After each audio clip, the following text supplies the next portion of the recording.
Hello बच्चों, welcome to Amazon Academy. A very happy learning session to all of you बच्चों। आज जो हमारा डिस्कशन है वो है relation between field and potential पे। मतलब आज हम चेक करेंगे कि क्या हम फील्ड पता है तो पोटेंशियल निकाल सकते हैं क्या, या पोटेंशियल पता है तो फील्ड निकाल सकते हैं क्या। तो let us go on to the structure. So we are going to discuss the same thing जो मैंने भी आपको बताया। तो फटाफट चलते हैं पहले केस पर। नाउ सपोज बच्चों we have to find v if e vector is given. अगर हमें e वेक्टर पता है तो हमें v निकालना है। तो हम क्या करेंगे ना बच्चों, इसके लिए मैं आपको रिकॉल करवाना चाहूँगा एक बेसिक फॉर्मूला जो कि हमने पोटेंशियल एनर्जी के टाइम डिस्कस किया था, और डेल्टा यू को निकालने में हमने उसका इस्तेमाल किया था। वो क्या था? That delta U is minus of work done by conservative forces, right. अब बच्चों इसी डेल्टा यू को अगर मैं लिखना चाहूँ क्यू डेल्टा वी, और work done by conservative force को लिखना चाहूँ मैं ई डॉट डी आर, और चार्ज से मल्टीप्लाई करेंगे फोर्स के लिए, तो यहाँ से बच्चों ये जो टेस्ट चार्ज है क्यू ये कैंसिल हो जाएगा दोनों तरफ। That will give us delta v is equal to minus E dot d r, right. यहाँ पे बच्चों ई क्या रिप्रेजेंट कर रहा है? इलेक्ट्रिक फील्ड, और वी क्या है यहाँ पे? पोटेंशियल। तो अगर मैं ध्यान से देखूं केस वन जो हेडिंग लिखी है वो हमें पूछा है कि टू फाइंड वी बट यहाँ पे तो बच्चों डेल्टा वी आ गया। तो बच्चों एब्सोल्यूट पोटेंशियल आपको कहीं उसने दिया गया होगा, कोई भी क्वेश्चन आएगा इसके पे तो वो देंगे, तब जाके आप एब्सोल्यूट पोटेंशियल की वैल्यू निकाल पाओगे। तो this is a important formula. This basically tells us कि अगर आपको ई पता है तो आप वी उसका इस इक्वेशन का यूज करके निकाल सकते हो। तो बच्चों इसका हम एक एग्जाम्पल भी ले सकते हैं, है ना। Let us suppose that we can take a case जहाँ पे ई आपको दे रखा है कांस्टेंट। पहले कांस्टेंट वाला केस लेते हैं, फिर मैं एक वेरिएबल वाला केस भी लूँगा, और सब एसआई यूनिट्स में ही है। Suppose we are given the initial location to be 0,0,0 बच्चों, और फाइनल लोकेशन दे दी मान लीजिए 1 2 3। यहाँ पे आपको v दिया है, सपोज यहाँ पे आपको v दे दिया और 2 वोल्ट, और यहाँ पे v कितना है वो आपको निकालना है। तो बच्चों देखिए इसको फिर मैं कैसे प्रोसीड करूँ, ये फॉर्मूला पता है हमें, इसको यूज़ करना है। तो v at 1 2 3 that is the final v, minus v at 0,0,0 that is the initial v।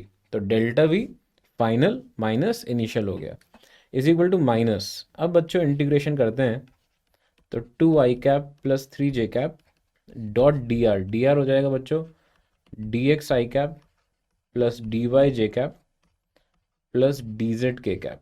Okay, तो जब आप इसमें डॉट प्रोडक्ट करेंगे, और फिर ई कांस्टेंट है ना, तो वैसे तो ये आसान ही है।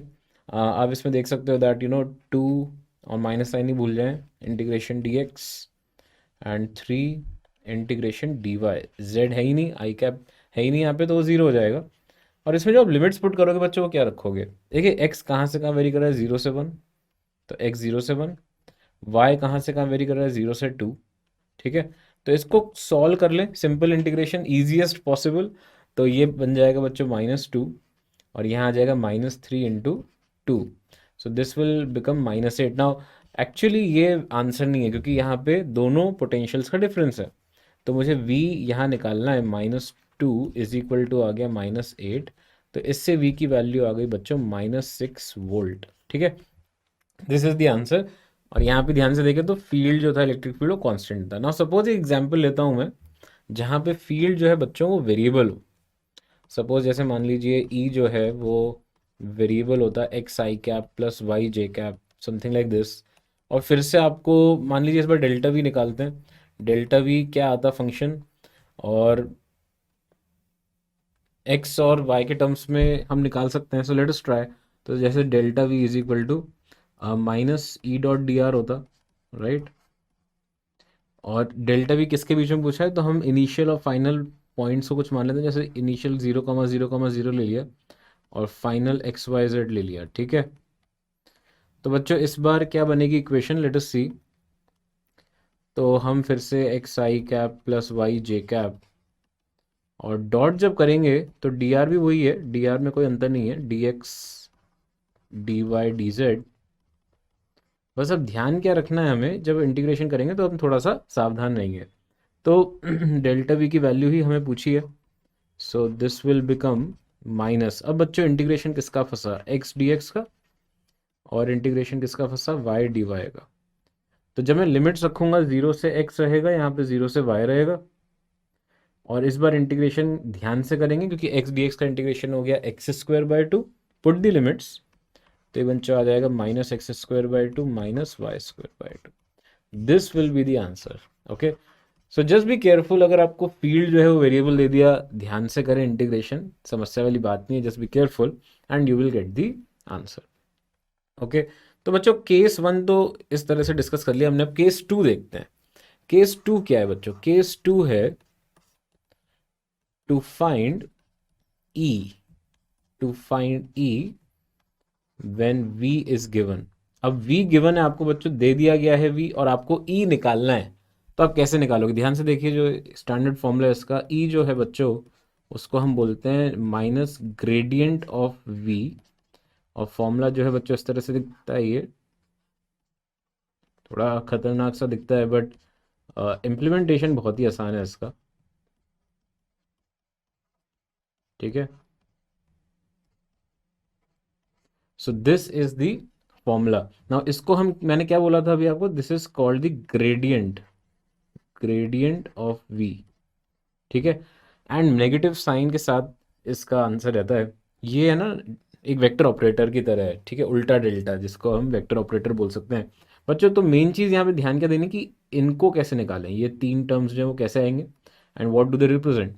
सो इंग्लिश में हम इसको ऐसे लिख सकते हैं that del v by del x is basically a derivative partial derivative of v with respect to x keeping y and z constant। ठीक है, एंड सिमिलरली आप अज्यूम कर सकते हो कि अब भाई del v by del y क्या होगा? Partial derivative of v with respect to y keeping x and z constant. ठीक है, अब इसको इम्प्लीमेंट करना देख लेते हैं बच्चों। ठीक है, तो होपफुली उसके बाद कोई दिक्कत नहीं आएगी, सवाल भी हम कर लेंगे इसमें। तो फॉर एग्जाम्पल आपको दे रखा है v is equal to x² plus y z. ठीक है, और आपको इसमें ये तीन चीज़ें निकालनी है। सपोज पहला जो है that is del v by del x। तो इसका मतलब क्या है बच्चा? आपको आराम से x के रिस्पेक्ट में डिफरेंशिएट करना है, बस y और z को कांस्टेंट मानना है। तो x के रिस्पेक्ट में x² को डिफरेंशिएट करेंगे तो बच्चों क्या आने वाला है? 2x। अच्छा, y z अगर कांस्टेंट हो गए तो कांस्टेंट का डिफरेंशिएशन क्या हो जाएगा? 0। Similarly del v by del y जब हम करेंगे तो क्या आने वाला है? अब बच्चों x² कांस्टेंट हो गया तो वो गायब हो गया। y के रिस्पेक्ट में करेंगे तो बचेगा सिर्फ z, y की पावर 1 है, तो डिफरेंशिएट करेंगे y के रिस्पेक्ट में तो 1 ही आएगा। That will give you del v by del y as z। And similarly del v by del z करेंगे हम तो बच्चों x² डिफरेंशिएट करोगे वो 0 हो जाएगा क्योंकि ये कांस्टेंट की तरह बिहेव कर रहा है। y यहाँ पे कांस्टेंट है, z की पावर 1 है, तो when you will differentiate this you will get y।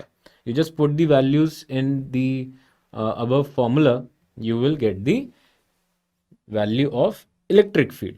ठीक है बच्चों, तो I hope this is fine.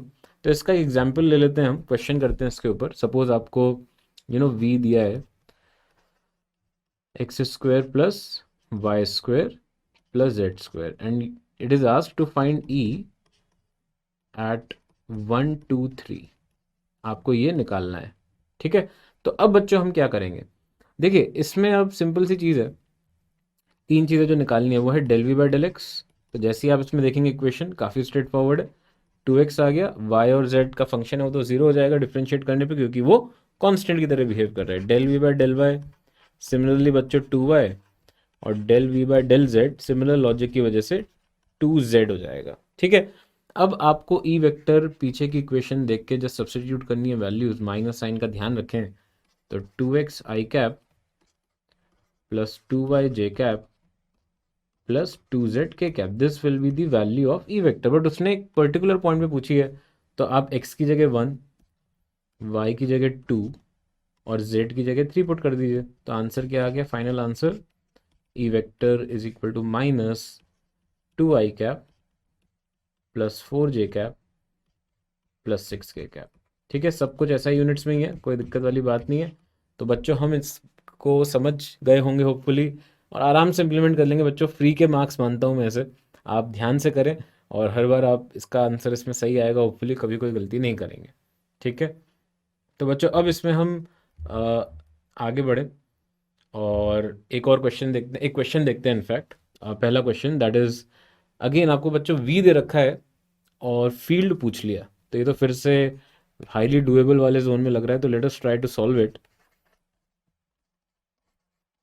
तो बच्चों तीन चीज़ें लिखते हैं यहाँ पे, del v by del x, del v by del x, x के रिस्पेक्ट में डिफ्रेंशिएट करो तो 4 बचेगा, और दूसरा टर्म बच्चों 0 है, और तीसरे टर्म में आएगा z। फिर del v by del y करें, तो del v by del y में पहला टर्म 0, दूसरा टर्म 4y, तीसरा term 0, and del v by del z करें बच्चों, तो ये पहला टर्म 0, दूसरा 0, इसमें x बचेगा क्योंकि z की पावर 1 है, तो डिफ्रेंशिएट करोगे आप तो 1 आ जाएगा वहाँ पे। तो बच्चों इसको अब मैं फाइनली z को जैसे 2 पुट करूँ तो ये आ जाएगा 6, और y 0 है तो ये आ गया 0, और x 1 है तो ये आ गया 1। तो हमारे पास e का वैल्यू क्या मिला, -6i कैप, और यहाँ पे आ जाएगा k कैप, तो आंसर हो गया -6i cap minus k cap in the SI units. तो बच्चों I hope you get the drift, बहुत ही आसान है, और मतलब मेरे हिसाब से प्रैक्टिस चाहिए आपको एक बार, once you get used to it then you should be able to get the correct answer, right. एक और क्वेश्चन देखें बच्चों, तो यहाँ पे आपको इलेक्ट्रिक फील्ड दिया है और पोटेंशियल डिफरेंस पूछा है। तो बच्चों ये वो वाला केस हो गया जिसमें आपको ई दिया है और डेल्टा वी निकालना है, तो इसको भी कोशिश करते हैं करने की। तो बच्चों डेल्टा वी जो है that is nothing but minus E dot d r, और यहाँ पे आप ध्यान से देखें तो ई आई कैप में ही है, जे और के नहीं है, तो जब आप सब्सटीट्यूट करेंगे और डी आर को D X I D Y J, तो सिर्फ आई वाला ही बचेगा, डॉट प्रोडक्ट में वाई और जेड वाला टर्म 0 हो जाएगा। तो इसमें आप सिंपली लिख सकते हो this is nothing but 30x² dx, right? I hope this is understandable, highly this should be clear, we have already done it before। और यहाँ पे जो लिमिट्स होंगी बच्चों, ओरिजिन और x इक्वल टू 2, ओरिजिन का मतलब हो गया बच्चों यहाँ पे x जो है वो 0 है, तो जब आप x की लिमिट रखेंगे तो ये 0 से 2 हो जाएगा। So now we can simply calculate delta v कितना आता है, देखें -30 बाहर आ गया, x² का इंटीग्रेशन हो जाएगा बच्चों x³ बटा 3, put the limits are 0 to 2, so this will be -10 and x³ so बच्चे आ जाएगा 2³ माइनस 0³ तो ये आ गया आपके पास -80 joule per coulomb, please check. तो this gives you option C and this is the answer to this problem. So I hope बच्चों यू अंडरस्टूड कि कैसे हम ई निकाल सकते हैं, वी पता है, या वी निकाल सकते हैं अगर ई पता है, तो this has to be very very this has to be very clear in your head कि आपको कब क्या लगाना है ना। जब भी आपको ई निकालना है वी से तो आप ग्रेडियंट वाला फॉर्मूला लगा दें, और जब आपको वी निकालना है ई से तो आप वहाँ पे ई डॉट डी आर करके इसका आंसर निकाल सकते हो। सो आई होप बच्चों you understood this very clearly and all the very best to all of you, have a great learning ahead as well. Thank you बच्चों, bye bye. For detailed videos, daily practice problems and live chat, visit academy.amazon.in or download the app.